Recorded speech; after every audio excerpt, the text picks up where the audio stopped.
Let me tell you a story. Whilst I was being educated in nursing, there was one period that I was stationed in a hospital in this quite remote countryside area. I was just working 9 to 5, and I could remember very clearly that in this very remote area, there was literally nobody that I knew that was living close by. So I was just really isolated and alone in that area. There was nothing city life going on, nothing anything. So I could tell that the only thing that was really occupying my days was just the work, 9 to 5, which sucked, to be frank, and gym. Work, gym. That's the only thing that was in my schedule. Ironically, the worst days that I had up there when there was no work to do, there was no 9 to 5 because I had free time. When I had this free time, I remember that the only thing that I really would do was just sleep in late. I would just wake up really late.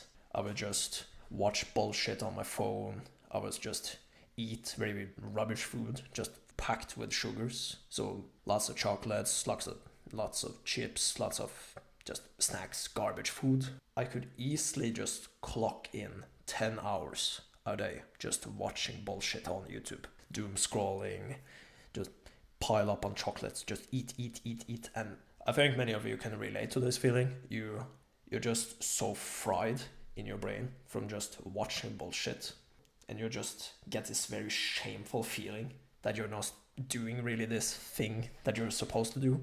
So you just take the phone, lock it, just throw it away, and just immediately log back, or just closing tabs, and then about 10 seconds later you just get the app back on again, because you just wasted so much time being on this platform. So you might as well, right, do the thing that's really killing you, because you just don't have anything else to do. Sometimes you just close tabs and just reopen them just subconsciously, because you're just so addicted to these kind of apps that you're just using. And I just find it quite ironic that I was doing this on my free time, just being really addicted to these medias and not really being able to control myself. You're just being so powerless against these things.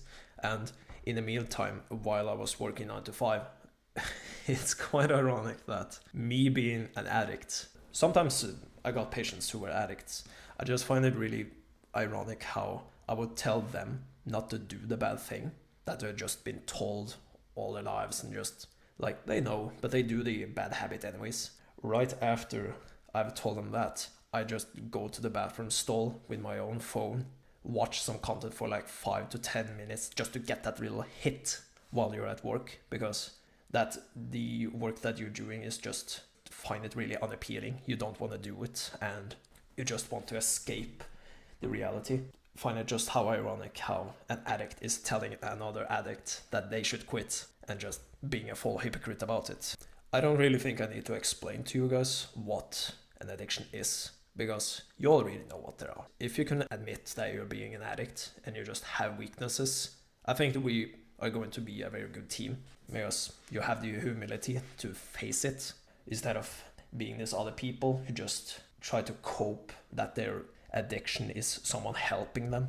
Just to the other people who just cope at their bad habits. Like, you can say all you want, but I just want to tell you that tech nerds that are being paid millions in a salary, working for these evil corporations who want to do everything in their power just to strip away from your attention, or strip away from your money, or strip away for resources off your own, just to get you hooked on a platform, on a product, or ideas, or just anything really. They're being paid to hook you in. It's just so fucked. We're trying to defend bad habits. We're trying to not only consume the product that we're addicted to, but they have just manipulated our brain and our thinking so much that you're not only consuming the product, you're also actively defending the very thing that it's killing you. You have to wake up. You are not enjoying your addiction. The addiction is simply an escape from reality. You, my brother, who is trying to get rid of your bad hobbies and seek happiness. We all know how hard it can be to get out of the rut, get rid of these addictions that are just holding us chained. It's really hard, and you may have tried the different tactics to try to get out of the rut and try to fix the problem. Trying to get out of the rut is such a hard thing. You try to start a new hobby, you're trying the new different things, but suddenly it doesn't feel really appealing, and then it just stops. The addiction just halts the momentum that you're supposed to have. You're just so hooked on this thing. One thing I found out during my nursing and also my journey in self-improvement is that the addiction, they're not necessarily the problem. It's very easy to focus on bad habit in and out of himself, right? Try to eliminate that factor. Main thing that you need to focus on is just simply that addictions are a symptom of the real problem. All of us have very different addictions. Like, I got YouTube. That YouTube is like poison to me. And someone was really hooked on Instagram. That doesn't really appeal to me. The main problem stemming from addiction is simply bad mental health, limiting beliefs, deep-rooted trauma, low self-esteem, negative emotions that you are experiencing. That's the main problem. In our own misery, the addictions that we have become sort of this escape from reality, right? You can just think of a smoker, right? He doesn't smoke cigarettes because it's fun, right? It's not a fun activity, but it's because he's simply too hooked on it and you just want to relieve the tension. Reality is often shit in the world of addictions. You don't know how to cope with eternal stress or eternal problems. So we're trying to solve them by distancing ourselves from them. But eventually they'll catch up. And that's one of the reasons why you get such a rotten feeling when you're just been in this addiction bubble, trying, like myself, clocking in 10 hours on YouTube about every single day whilst being this little remote town. Like, that's insane.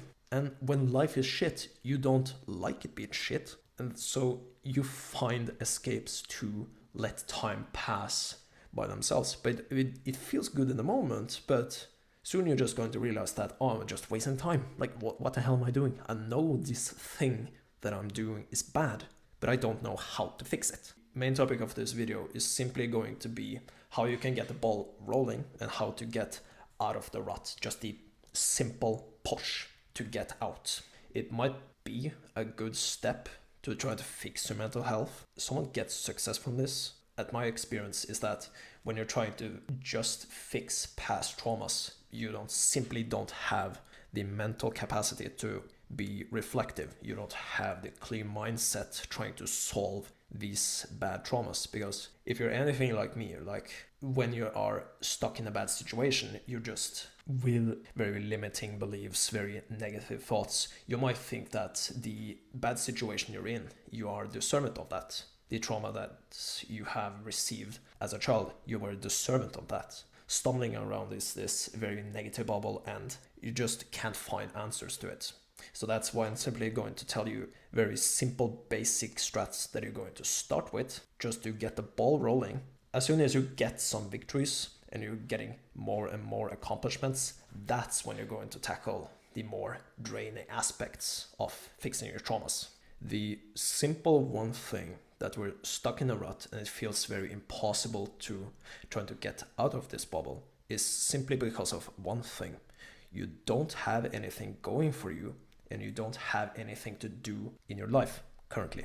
You don't set goals, you don't have activities, you don't set standards for yourself. Imagine that you're in third grade, you're 8 years old. You had different lectures that you're going to, right? You're starting with exercise for 1 hour, then a break, 15 minutes, and then you have maths, 1 hour, then a break, English class for the third lesson, then a break, and perhaps you're just done with school, right? You got this very precise timetable that shows exactly what you're going to do at set time, then a break, and then you're going to work on something else later. It worked really well when we were children. I know that many loves to just shit on school, but I'm going to say that one thing that we really did well is set a timetable that you're going to follow. Clear goals, what you're going to do for the day, and that really works. The main problem is that nowadays you're adults, including myself, and you don't have that timetable in anymore. You used to have it, but the thing is, daddy isn't here to tell you what you're going to do. You need to set the timetable yourself. The activities that I want you to ponder on is not necessarily what other people tell you to do. It has to be authentic to yourself. I can't tell you everything you need to do, right? You need to figure it out yourself. But of course, if you set very strict timing tables on when you're going to study, when are you going to eat, when are you going to hit the gym, when you get this structure going, it helps you to get out of the rut. Don't waste much time as you used to do.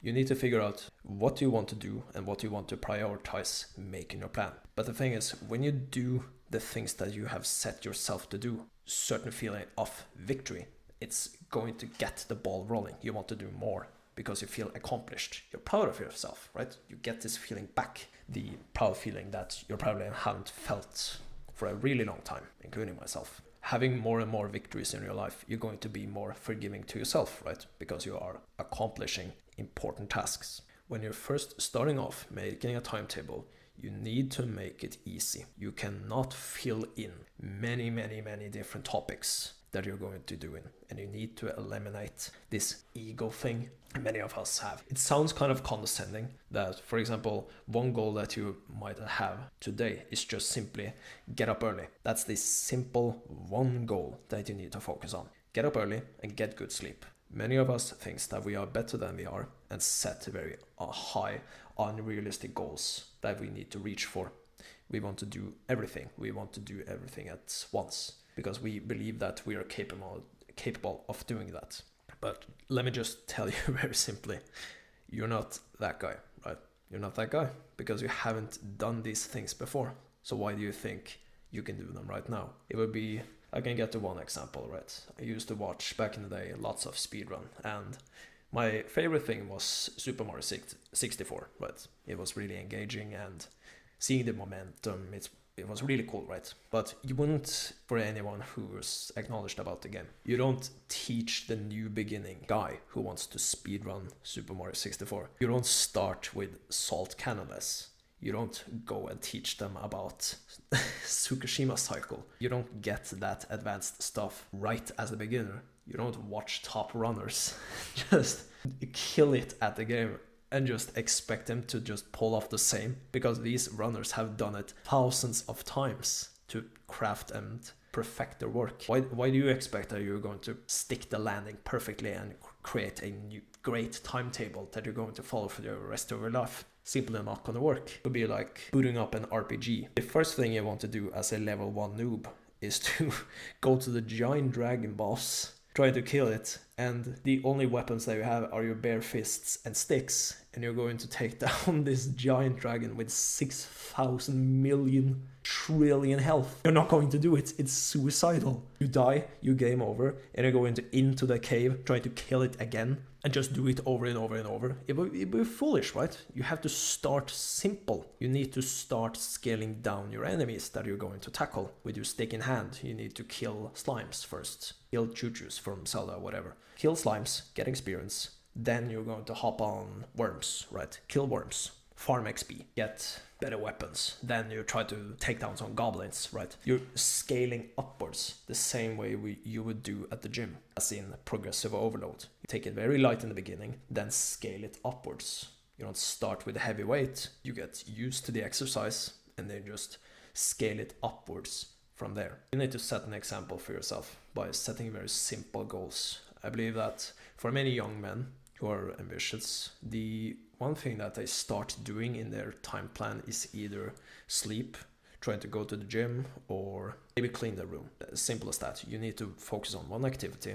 And when you are consistent at doing this one simple task, maybe you have done it for a week, 2 weeks. When you have done this exercise for a period, then you can scale it upwards, either by leveling up the very one task that you're doing. For instance, I'm recording, right? Recording scares me shitless. I have to do it. I have to develop the skill of being comfortable in front of a camera before I can start doing longer videos, start doing projects and everything, right? I need to do this very one simple thing before I can do other things. It's just that simple. when I'm done recording this video, I'm going to feel accomplished. I'm going to eat and I'm going to hit the gym. And that workout is going to be fantastic because I have this one victory starting out, this very hard task. You need momentum to get out of the rut. Simply put, I want you to do the very same thing that I'm doing. I want you to get pen, paper, and I want you to just simply write down some ideas that you want to improve on. If it's reading, you can write that down. Studying, get it down. Gym, get it out. I want you to pick out the one thing, something you believe will improve your life the most. And I want you to just focus on that task at the beginning. Fight for that one thing. I know we all have addictions. It's not going to be perfect, but I want you to have something to fight for. That's the one thing I want you to get out of this video. If you're not fighting for anything, we're just going to cling to comfort and we're just going to stick in addictions.